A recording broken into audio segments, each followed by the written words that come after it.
Assalamu alaikum. I am Dr. Nida Vaid. Today I will discuss the chapter that is ethics, that is the part of behavior sciences lecture series. सबसे पहले हम देखें ethics क्या होती हैं। जब भी हम बात करते हैं राइट और रॉन्ग की, सही और गलत की, जस्टिस इनजस्टिस की, गुड और बैड की, ह्यूमन बिहेवियर के टर्म्स में, तो हमारे पास आ जाती है साइंस की जो वो ब्रांच जो कि हमें सिखाती है कि सही क्या है, गलत क्या है, अच्छा क्या है, बुरा क्या है, जस्टिस क्या है, अनजस्टिस क्या है, और उस ब्रांच का नाम है एथिक्स।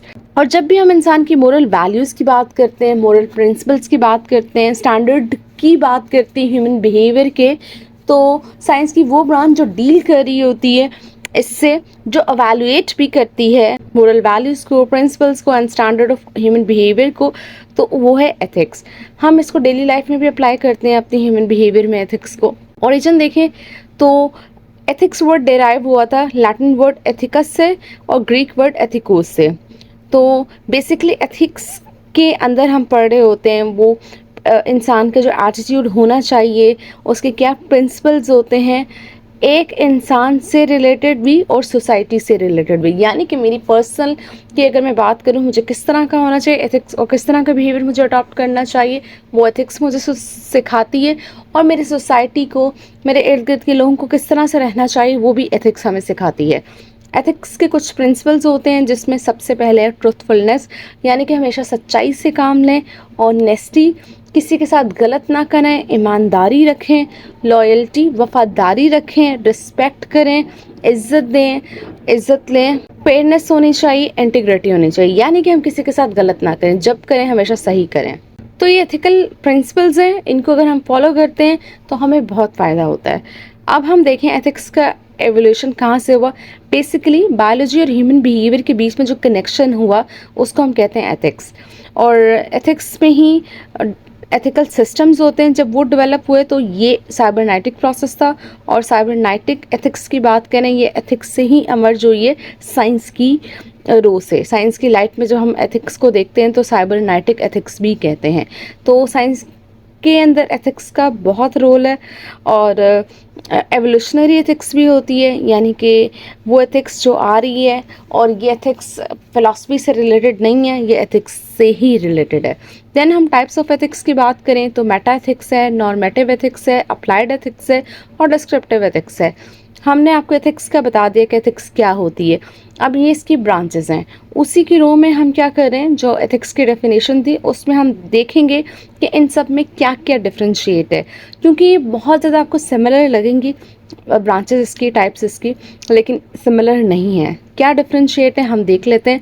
मेटा एथिक्स की बात करें तो जब भी हम एटीट्यूड्स की बात करते हैं, जजमेंट की बात करते हैं, स्टेटमेंट की बात करते हैं, एथिकल प्रॉपर्टीज़ की बात करते हैं और उसको समझने की बात करते हैं, तो मेटा एथिक्स आते हैं। हम किसी जजमेंट पास कर देते हैं कि ये गलत है, ये सही है, तो वो जो जजमेंट हम पास कर रहे हैं किस बेसिस पे पास कर रहे हैं, और ये इंसान अच्छा है या ये इंसान बुरा है या ये सिस्टम इस तरह है, तो ये जो जजमेंट हम पास कर रहे होते हैं और क्या इसके एथिकल प्रिंसिपल्स होते हैं, किस बेसिस पे कर रहे होते हैं, क्या करके हम इसको सही कर सकते हैं, ये सब आता है मेटा एथिक्स में। देन हम बात करते हैं नॉर्मेटिव एथिक्स के। नॉर्मेटिव एथिक्स की बात करें तो हमारे ये डायरेक्ट जो भी हमारे एथिकल एक्शन होते हैं ये उसको स्टडी करती है, यानी राइट और रॉन्ग के बारे में बात करें, सही है या गलत है, दैट इज नॉर्मेटिव एथिक्स। जबकि मेटा एथिक्स में हम जजमेंट पास कर रहे थे, इसमें जजमेंट नहीं है, इसमें या तो सही होगा या तो गलत होगा। अप्लाइड एथिक्स की बात करें, जब भी हम एथिक्स को अप्लाई करते हैं, प्रैक्टिकल एप्लीकेशन करते हैं, कोई भी अगर हमने देखा कोई इशू है उसको एथिकल थ्योरीज़ की रो से हम उसको सॉल्व करने की कोशिश करते हैं और जो एक्शन लेते हैं उसको हम कहते हैं अप्लाइड एथिक्स। डिस्क्रिप्टिव एथिक्स की बात करें तो इसमें हम जो लोगों के बिलीव्स हैं मोरालिटी को लेके, क्योंकि हर एक इंसान के बिलीव्स डिफरेंट होते हैं, जैसे जैसे एरा बढ़ता जा रहा है तो हम देखें हमारे बिलीव्स चेंज होते जा रहे हैं। पहले हम ज़्यादा मोरालिटी को, मोरल वैल्यूज़ को फॉलो करते थे, अब जो है लोग राइट को रॉन्ग कह देते हैं और रॉन्ग को रॉन्ग नहीं कहते। तो ये जो बिलीव्स हैं ये हम पढ़ते हैं डिस्क्रिप्टिव एथिक्स में। National differences in ethics. अगर नेशनल डिफरेंसेस की बात करें, यानी कि अगर हम किसी कंट्री में रह रहे हैं तो वहाँ जो एथिक्स में जो डिफरेंसेस आते हैं वो किस बेसिस पे आ सकते हैं। सबसे पहले कल्चर की बेसिस पे आ सकते हैं, यानी हर जहाँ हम रहते हैं वहाँ का कल्चर होता है और कल्चरल बिलीफ्स अलग होते हैं, तो कल्चरल एथिक्स भी अलग होती है, उसकी बेसिस पे चेंज आ सकता है। या लोगों के एटीट्यूड की बेसिस पे चेंज आ सकता है। जैसे मैंने आपको बताया कि पहले हम गलत को गलत कहते थे, आजकल गलत को गलत नहीं कहा जाता, जो सही चल रहा होता है हम उसको क्वेश्चन मार्क की रो से देख रहे होते हैं कि ये क्यों सही कर रहा है। देन रिलीजियस बिलीफ की बेसिस पे एथिक्स के वैल्यूज़ डिफरेंट हो सकती हैं। एजुकेशन की बेसिस पे, नेचर ऑफ गवर्नमेंट की बेसिस पे भी एथिक्स की वैल्यू डिफरेंट हो सकती हैं। कॉम्पिटेटिव एनवायरनमेंट में आप काम कर रहे हैं, उसकी बेसिस पे एथिक्स की वैल्यू डिफरेंट हो जाती हैं, या वर्क एनवायरनमेंट की बेसिस पे। ये कुछ वैल्यूज़ हैं जिसकी बेसिस पे एथिक्स में डिफरेंसेस आ सकते हैं नेशनल लेवल पे। हम मेडिकल के स्टूडेंट्स हैं और मेडिकल के स्टूडेंट्स के लिए एथिक्स वर्ड है, तो मेडिकल एथिक्स क्या होती है? जब भी आप पेशेंट को देख रहे हैं, पेशेंट को डील कर रहे हैं, पेशेंट के ट्रीटमेंट से लेकर पेशेंट के डायग्नोसिस तक जो भी वैल्यूज़ आ जाती हैं, जो भी उनको ट्रीटमेंट डिसाइड करने से पहले हमें क्या एक्शन लेना चाहिए, किस तरह एक्शन लेना चाहिए, क्या वैल्यूज़ फॉलो करनी है और पेशेंट के लिए क्या बेहतर है, एथिकल वैल्यूज़ हमें क्या अलाउ करती हैं, सब जो हम पढ़ रहे होते हैं ये सब हमारा आता है मेडिकल एथिक्स में। यानी कि जब भी हमारे पास पेशेंट आता है, पेशेंट को डील करने से लेकर ट्रीटमेंट करने तक, उसकी फैमिली को कैसे हैंडल करना है, आखिर में हमें उसके कैसे बेहतर ट्रीटमेंट के लिए काम करना है और किस तरह से हमारा बिहेवियर होना चाहिए, हर चीज़ में जो हम डील कर रहे होते हैं, तो मेडिकल एथिक्स का बहुत ही ज़्यादा इम्पॉर्टेंट रोल है। मेडिकल एथिक्स की बात करें तो पेशेंट वर्सेस डॉक्टर नहीं होता, या मरीज़ सही है या डॉक्टर सही है, ऐसा नहीं होता। दोनों ठीक हो सकते हैं और दोनों गलत भी हो सकते हैं, लेकिन एज अ डॉक्टर हमें अपने मरीज़ के बेनिफिट्स के लिए हमें बात करनी चाहिए। अगर वो गुस्सा कर रहा है, टेंशन ले रहा है या बदतमीज़ी कर रहा है, तो हम एथिक्स की वैल्यू में कुछ ना कुछ उसको इग्नोर कर सकते हैं या कुछ ना कुछ देख के उसका सोल्यूशन निकाल सकते हैं। तो एज अ डॉक्टर आपको पेशेंट बेनिफिट के बारे में ज़्यादा सोचना है। इंटरनेशनल डिफरेंसेस की बात करें, जैसे डिफरेंट कंट्रीज़ हैं, डिफरेंट कंट्रीज़ की वैल्यूज़ डिफरेंट होती हैं, उनके बिलीव्स डिफरेंट होते हैं, कल्चर डिफरेंट होते हैं, वर्क एनवायरनमेंट डिफरेंट होते हैं, तो वो आ जाता है। फॉर एग्ज़ाम्पल अगर हम बात करें, जैसे मल्टीनेशनल कंपनीज़ की बात करें, रिलायंस है, अमेज़ॉन है, एप्पल है, टाटा है, तो हर कंपनी की अलग अलग वैल्यूज़ हैं, अलग अलग बिलीव्स हैं। इसी तरह डिफरेंट कंट्रीज़ की डिफरेंट एथिकल वैल्यूज़ होती हैं। देन हम बात करते हैं एथिकल रिलेटिविज़म, जिसमें आता है कि जितनी भी हमारे पास डिफरेंट कल्चर्स हैं, डिफरेंट सोसाइटीज़ हैं, डिफरेंट कंट्रीज़ हैं, तो हर एक की एथिकल वैल्यूज़ डिफरेंट होती हैं। हर एक का जो एथिकल अनएथिकल जो सोचने का तरीका होता है कि क्या राइट है, क्या रॉन्ग है, क्या सोशल नॉर्म्स है, क्या बिहेवियर नॉर्म्स है, क्या यहाँ की वैल्यूज़ होनी चाहिए, डिफरेंट होती हैं। फॉर एग्ज़ाम्पल अगर हम पाकिस्तान की बात करें तो पाकिस्तान की अपनी वैल्यूज़ डिफरेंट है, लेकिन अगर हम अमेरिका की बात करें तो सेम वैल्यूज़ वहाँ पे हमारे अप्लाई नहीं होती है। यहाँ हमें अपने पेरेंट्स की रिस्पेक्ट करनी है। आइदर पेरेंट्स आर राइट और wrong, we have to respect. अगर हम बाहर मुल्कों की बात करें, आउट ऑफ कंट्रीज़ की, तो वो अपने पेरेंट्स को सू कर सकते हैं, पुलिस बुला सकते हैं, जबकि हमारे अगर ये कोई काम करता है तो बहुत ज़्यादा बुरा माना जाता है। तो एथिकल रिलेटिविज़म के हिसाब से हर सोसाइटी, हर कल्चर, हर कंट्रीज़ की अपनी एथिकल वैल्यूज़ होती हैं, जो कहीं ना कहीं उनके एनवायरनमेंट के लिहाज से सही होती हैं, गलत नहीं होती हैं। वो उनके हिसाब से उनकी वैल्यूज़ है। देन हम बात करते हैं एथिकल यूनिवर्सलिज्म की। यूनिवर्सलिज्म का वर्ड आ रहा है, तो वो एथिकल वैल्यूज़ जो पूरी दुनिया में सेम स्टैंडर्ड की हों। यानी अगर हम बाहर चले जाएं, पाकिस्तान में हो, किसी और कंट्री में चले जाएं, कुछ वैल्यूज़ इस तरह की हैं जो पूरी दुनिया में सेम होगी। वो लोकल ट्रेडिशन, कल्चरल नॉर्म्स के रिगार्डलेस होंगी, उसमें वो वैल्यूज़ हर एक को फॉलो करनी है। और अगर वो वैल्यूज़ फॉलो करेंगे तो ही पूरी दुनिया तरक्की कर सकती है। और वो वैल्यूज़ हर जगह सेम होती हैं, जैसे कि honesty, trust worthiness, treating people with dignity and respect. यानी कि हम हर इंसान को इज़्ज़त से, मोहब्बत से डील करेंगे, हम किसी का ट्रस्ट नहीं तोड़ेंगे, ईमानदारी से काम करेंगे, हर एक की रिस्पेक्ट करेंगे, आइदर वो किसी भी कल्चर से, किसी भी रंग से बिलोंग करता है, और किसी को हम तंग करने की कोशिश नहीं करेंगे, हार्म्स नहीं पहुंचाएंगे। और जो भी कंपनीज़ की पॉलिसीज़ है, अगर हम किसी कंपनी में काम कर रहे हैं तो हम उसको फॉलो करेंगे। एथिकल बिहेवियर्स में कुछ जो प्रॉब्लम आ जाते हैं, वैल्यू सिस्टम की बेसिस पे आ जाते हैं कि हर एक की वैल्यू अलग हो सकती हैं। लोकस ऑफ कंट्रोल, यानी कि जहाँ पे हम अपने इन्वायरमेंट को कंट्रोल नहीं कर सकते हैं, चाहे वो एक्सटर्नल इन्वायरमेंट हो, चाहे वो इंटरनल इन्वायरमेंट हो। उसके अलावा कुछ लोग इतने होशियार होते हैं, कुछ लोग इतने कनिंगनेस होते हैं कि जो लोगों को मैनिपुलेट करके काम करा लेते हैं, या मोरल डेवलपमेंट भी हो सकती हैं। एथिकल फिलॉसफीज़ की बात करें तो बहुत सारे डिफरेंट फिलॉसफीज़ हैं हमारे पास। गोल्डन मीन है, गोल्डन रूल है, व्हील ऑफ इग्नोरेंस है, हिंदुइज्म है, कैटेगोरिकल इम्पेरेटिव्स हैं। एडवांटेज ऑफ एथिक्स की बात करें कि एथिक्स हमें क्या फ़ायदा पहुंचाती है, एथिक्स को फॉलो करने से क्या होता है। अगर हम किसी भी फील्ड की बात करें, हर जगह एथिकल वैल्यूज़ होती हैं। अगर आप एथिक्स को अप्लाई करते हैं तो आपकी सोसाइटी के लोगों के लिए काम करना आसान हो जाता है, और आपकी सोसाइटी की ग्रोथ अच्छी हो जाती है। आप किसी भी कंपनी में अप्लाई करते हैं तो वो टीम वर्क अच्छे से होगा, प्रोडक्टिविटी अच्छे से होगी, फ़ायदा अच्छे से होगा, कंपनी का हो या एम्प्लॉय का हो। इंश्योरेंस पॉलिसीज़ होती हैं, पैनल एक्शंस अवॉइड हो जाते हैं, इक्वलिटी प्रमोट होती है, क्वालिटी मैनेजमेंट बढ़ती है, ओवरऑल पूरा सिस्टम बेहतर काम करता है अगर आप एथिक्स को अप्लाई करते हैं तो। एथिक्स डिफरेंट फील्ड में अप्लाई होती है, जैसे मैंने आपको बोला कि हर फील्ड में एथिक्स अप्लाई होती है।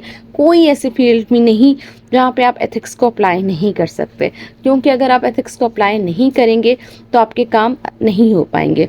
कुछ एग्जांपल्स जो ख़ास फील्ड है जिसमें स्पेशली एथिक्स अप्लाई कर होती है, जिसमें बायो एथिक्स है, जियो एथिक्स है, बिजनेस एथिक्स है, रिलेशनल एथिक्स है, मशीन एथिक्स है, मिलिट्री एथिक्स है, पॉलिटिकल एथिक्स है, पब्लिक सेक्टर एथिक्स है।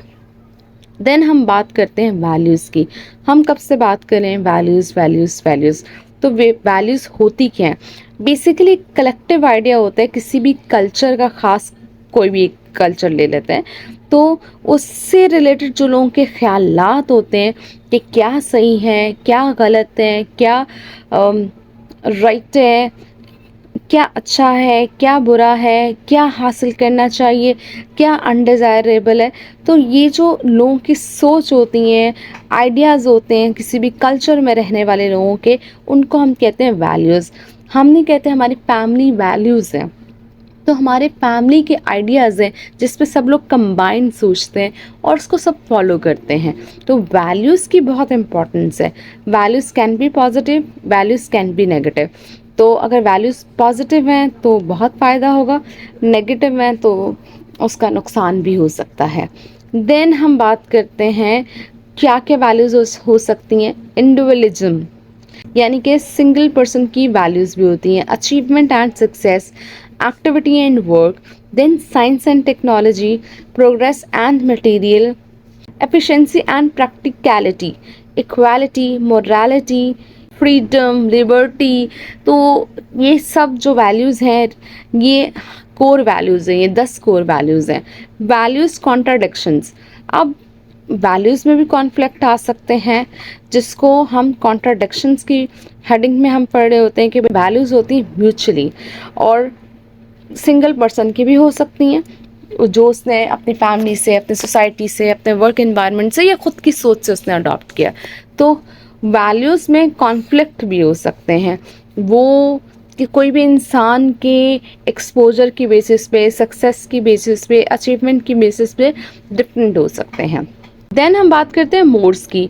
मोड्स बेसिकली किसी भी सोसाइटी के, किसी भी कल्चर के जो नॉर्म्स होते हैं उसको हम कहते हैं।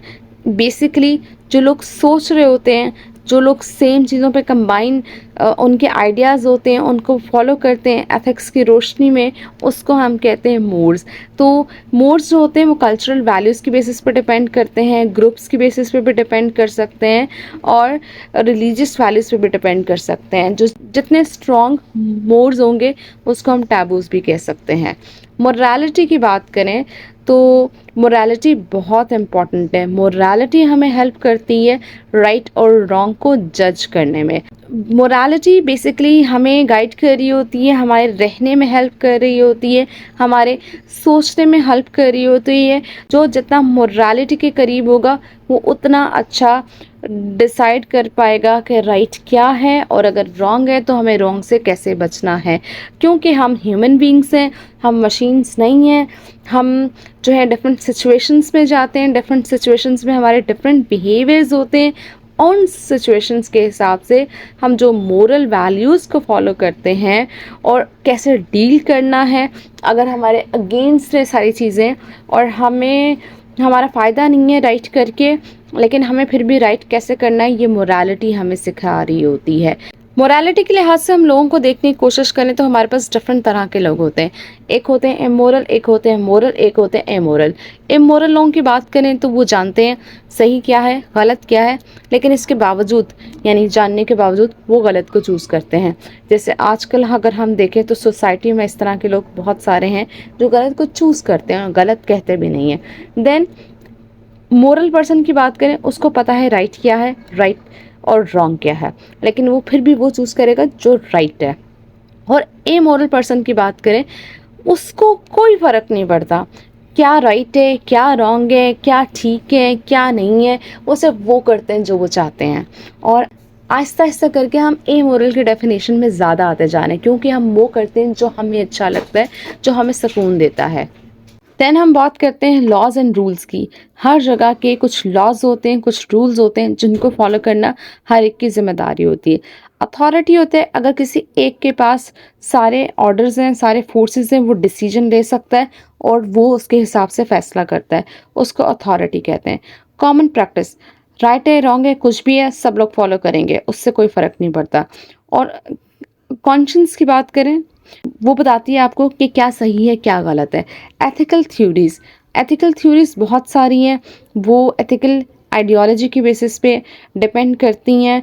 हर इंसान की एथिकल आइडियोलॉजी अलग अलग होती है, और जैसे मैंने आपको बताया कल्चरल वाइज होती हैं, कंट्री वाइज भी हो सकती हैं, कुछ नेशनल इंटरनेशनल वाइज भी होती हैं, यूनिवर्सल भी होती हैं। तो जब भी कभी भी कोई एथिकल इशू देखते हैं, उसकी बेसिस पे जो डिसीजन लेते हैं मोरालिटी की बेसिस पे, what is right what is wrong, और जो डिसीजन लिया है तो उसको जस्टिफाई कैसे करते हैं, वो सारे एथिकल थ्योरीज़ की में आ जाते हैं।